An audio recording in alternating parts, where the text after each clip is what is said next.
Alright guys, so after doing the data collection on your Slyvia passage, which we did as a practice about a week ago, you should be getting back your scores today, and a good handful of you are taking the mock test this weekend, so I wanted to give you guys some strategies to think about. A lot of kids are scoring very well, like the scores on that prompt were really nice. A lot of kids are moving up on the scoring chart, a lot of upper level essays, which is awesome, but there are also kids who are getting stuck in like the 5 territory or even 5, 6, and so I want to talk to you guys about how to move past that. So first is take a minute to look at this meme and ask yourself what's going on, and especially ask yourself if this is revealing anything that's analytical or insightful. Hopefully you said no, no, no to all of that, because this is just giving a general statement. So when kids use this expression a lot when they're writing, they say the author is painting a picture or the author is setting a scene, and those become what I'm going to classify as general talk. So insight, I think, is different than general talk. A lot of kids get stuck in the 5 score category because what happens is they end up making cliche or general or very kind of generic talk statements about the literature, and it's not even literature specific, it's just talking about like English things in general, like this right here. So a lot of kids will say imagery paints a picture for the reader, and that statement is incredibly generic and it's not specific to the literature that they're giving you, which is point number 2. You need to be pushing insight instead. That insight should be specific and it should be connected to the literature that you're analyzing, the poem or the prose, because the College Board picked that literature for a reason. So you need to kind of articulate that and stay focused on that. Don't get off task or veer away from that literature piece. They really want you to pick that apart, and they want it to be specific, and they want it to be insightful. Lastly, you really are creating an essay that's creating a dialogue or a conversation between you and your reader. The AP readers specifically that are going to be looking at these essays in June. So you want to make the reader think. You want them to have moments or like aha or insights that are completely new. You're teaching them something. You're offering new insight that's just going to be interesting to them. When you start getting into the general talk, which you'll see in a minute, that creates problems because it's not really teaching the readers anything, it's teaching them what they already know. And remember your audience. These are talented college professors, and they're also AP teachers, or talented or seasoned teachers. So you want to kind of keep that in mind. So moving away from this, I want to show you 2 sample essays to kind of help you see what I mean by general talk versus insight. So this is essay 1, and then you have essay 2. What I'd like you to do is on page 3, it gives you the scoring guide, but don't cheat or look at that yet. So what I'd like you to do is read through this, and you'll notice that I've done 2 types of underlining because I want you to pay attention to these 2 things. I want you to look at the statements that are the basic underline versus the statements and highlights for essay 1. So take a minute, pause, and read. Okay, welcome back. So hopefully you're noticing Jewett makes the story more realistic. Readers become part of the story. The description paints a picture for the readers. The word choices are embellishing. And then if you go down to the last underline, she could have just done this, but she gave you more intriguing narration. So all of these statements are creating general talk, which basically, if I were to take away the author's name in the literature piece, you could say this about any piece of literature.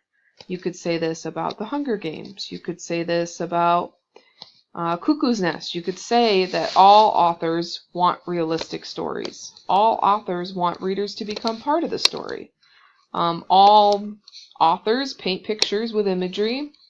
All authors are going to do embellishing word choices. And down at the bottom, this is like kind of degrading the piece of literature a little bit because you're kind of counter-arguing. So those underlined statements are very problematic, and that's why this essay would score probably a 5 or a 6. Now, here's where things look up. these two highlighted statements are doing something a little bit more specific. By using these words, the author presents the risk that Sylvia is taking climbing the tree.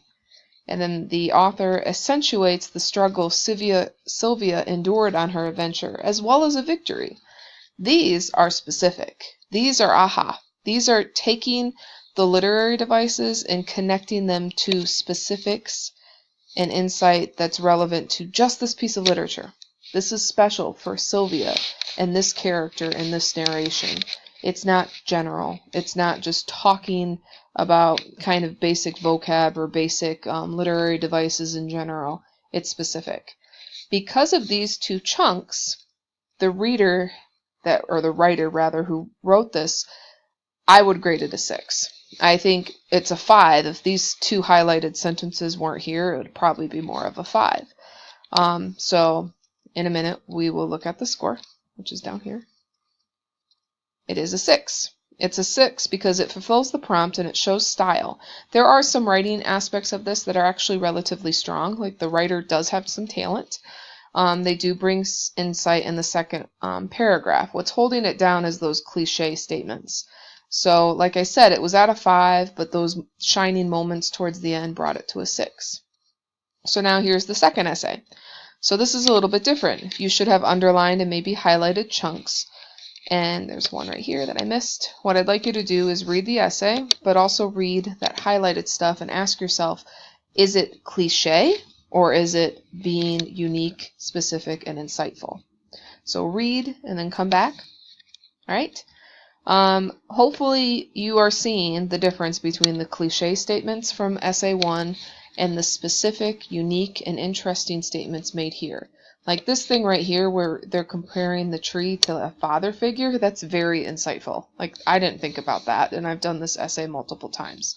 When they talk about the third person is trying to show her hopes and also her hardships, that's really specific to the passage. The image of the tall tree versus her is like a transition of identity and adulthood is very intriguing. She comes back to that paternal argument. She talks about Sylvia's growth, and then she talks about this insight right here, which is explaining the imagery or the animal descriptions. So this essay brings in a lot of interesting, it's not just one like claim, if you want to put it that way. It's actually multiple insights. Some reoccur, like father and father, but some are just different and unique. And it's just a really nice conversation between this writer and the AP reader. And it's going to make the AP reader say, oh, that's interesting. So the score for this one is a 9. I would give it an 8. It was actually taken from a virtual education classroom in Florida. And so if you read my little review, it's got beautiful and powerful insights, and it's written pretty well. However, there is some organization a little bit that kind of got a little funky for me. And I don't think it has that true intense polish of a 9. But I do think in reality, because the insights are so good and they're just so interesting, that's why it went to a 9. And if I were reading this in the AP reading setting, I probably would ask somebody to read it and double check and say if they agree with the 8 or 9 score. So going back to this PowerPoint, watch 5 territory. Even kids who get stuck in the 6 or 7s, it's because you're doing things that are a little bit too cliche or too general. Get more specific, bring in more ahas, more different ahas or different ideas that help progress and teach your AP reader something new. So good job, good luck, and best of luck on the mock test.